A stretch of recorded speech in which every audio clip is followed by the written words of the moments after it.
Kultivisme pertama berasal dari Bobby Henderson, umur 24 tahun, yang merupakan sarjana fisika dari Oregon State University. Kult yang diciptakannya adalah Pastafarianism.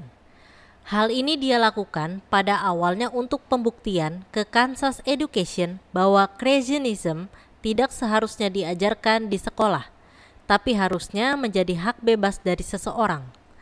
Awalnya, Bobby hanya mengirimkan surat protes kepada Kansas berupa seorang ilmuwan yang mengencani supranatural berupa Noddy Goodness. Protes bahwa pengajaran agama harus seimbang dengan pembelajaran soal ilmu pengetahuan. Teori yang diajarkannya adalah intelligent design, flying spaghetti monsterism, dan kajian logika atau terciptanya bumi. Intelligent design berbicara tentang pseudo-scientific, keberadaan Tuhan, dan awal mulanya penciptaan dunia dan makhluk hidup. Bobby akhirnya viral karena pengajarannya ditaruh di internet dan mendapat tawaran untuk membuat buku bernama The Gospel of Flying Spaghetti Monster. Buku yang berisi penciptaan monster spaghetti yang mensatirkan agama Kristen. Salah satu isinya menjelaskan bahwa lebih dari 5.000 tahun lalu memisahkan air dari surga oleh si monster. Monster tersebut terbang dan menciptakan daratan, mabuk karena minum bir, dan penciptaan Taman Eden. Umatnya dinamakan Pastafarian dan membuat aturan surga digambarkan dengan adanya gunung bir yang enak, sedangkan neraka memiliki gunung bir yang tidak enak.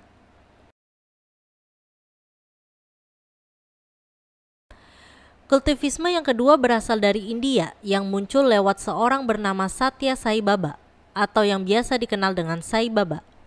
Dia dianggap nabi atau Tuhan di India walaupun penyampaian dan pesan yang diberikannya banyak yang kontroversial. Bahkan bidang politik, budaya, dan ekonomi negara bisa dikendalikan oleh orang ini. Sai Baba lahir pada 23 November 1926 di Puttaparthi atau Andhra Pradesh, India. Prinsip yang diajarkannya adalah kebenaran, kedamaian, dan cinta ilahi. Sejak Sai Baba muda pada tahun 1944, dia sudah memiliki banyak pengikut, dan di tahun yang sama dia membangun kuil untuk pengikutnya. Pada tahun 1948, dia membangun kuil kedua yang dijadikannya kuil utama atau disebut Prasanti Nilayam, dengan pembangunannya yang memakan waktu selama 2 tahun. Pada tahun 1960, dia membuka organisasi The Sri Satya Sai Organization untuk mengkoordinasikan aktivitas Sai Baba. Sejak tahun 1950 hingga tahun 2000, Sai Baba juga berkontribusi untuk pembangunan India, mulai dari rumah sakit hingga universitas gratis yang dibangunnya. Sai Baba meninggal pada 24 April 2011 yang ternyata meleset dari prediksinya yang mengatakan bahwa dirinya akan meninggal pada usia 90 tahun. Namun setelah dirinya meninggal, kelakuan Sai Baba yang negatif terbongkar dari beberapa pengikutnya yang mulai membuka suara. Sai Baba ternyata terlibat dalam beberapa kasus seperti kekerasan seksual kepada pengikutnya, pencucian uang, dan politik interest. Salah satu sumbernya adalah Jeff Young, yang merupakan presiden dari Sai Baba Organization cabang Amerika Serikat. Jeff mengatakan Sai Baba melecehkan anaknya dan berita ini dimuat di India Times. Hari Sampat, yang merupakan mantan security Sai Baba, mengkonfirmasi bahwa Sai Baba juga melakukan pedofilia. Sai Baba juga diduga terlibat dalam rencana pembunuhan 4 orang pengikutnya yang mati ditembak oleh polisi. Diduga keempat anak muda ini ingin membunuh Sai Baba dan banyak kejanggalan dari TKP serta indikasi polisi yang disuap Sai Baba. Karena polisi India terkenal sebagai polisi terkorup di dunia. Selain itu, saat Sai Baba terkenal, sebenarnya India mengalami kemunduran ekonomi serta teknologi. Hal ini dipercaya karena Sai Baba dianggap menyebarkan tahayul kepada masyarakat India untuk tidak terlalu memikirkan hal duniawi.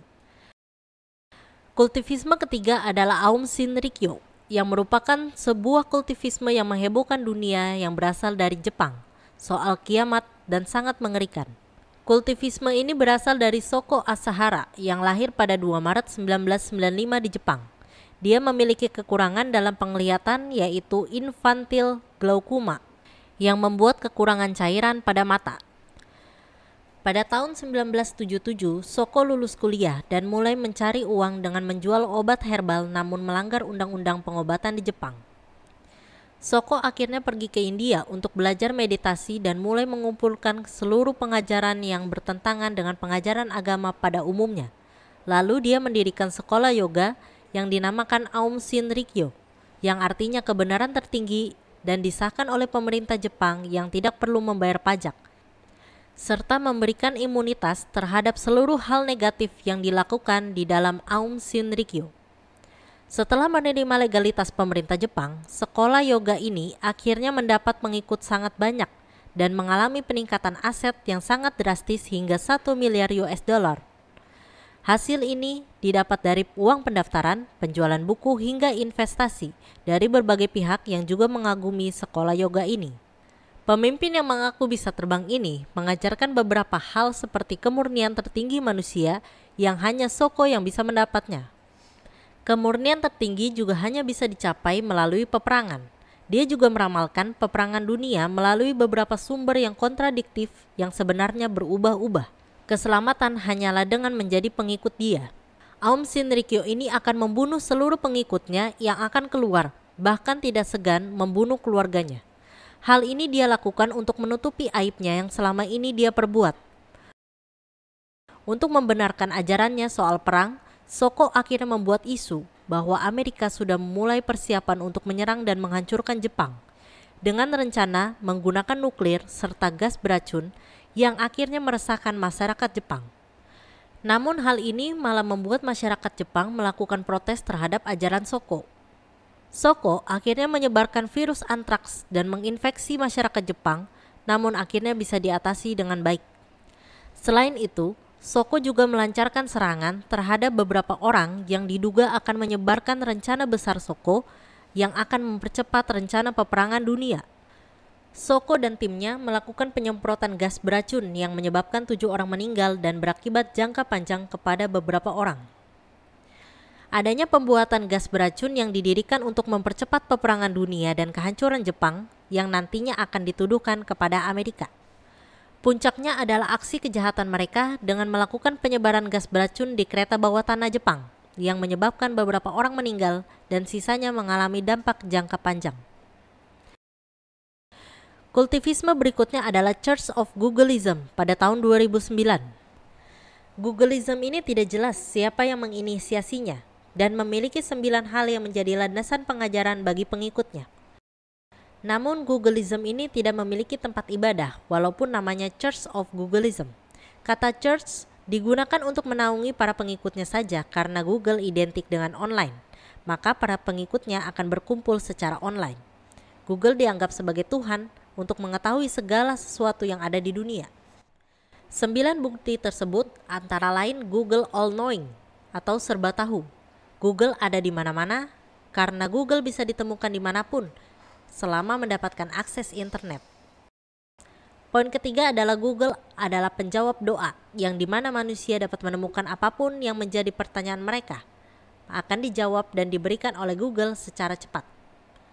Google adalah immortal atau tidak bisa mati. Jika akses internet satu mati, maka dengan akses internet lain Google tetap bisa ditemukan. Google tidak ada batas atau selalu berkembang tanpa henti dengan cepat.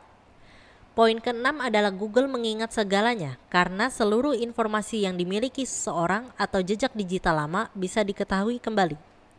Poin ketujuh adalah Google itu omnibenevolent, yaitu sesuatu di dunia yang mencari keuntungan tanpa harus melakukan suatu keburukan. Bukti lain adalah merupakan pencarian tertinggi dibanding hal lain di seluruh dunia.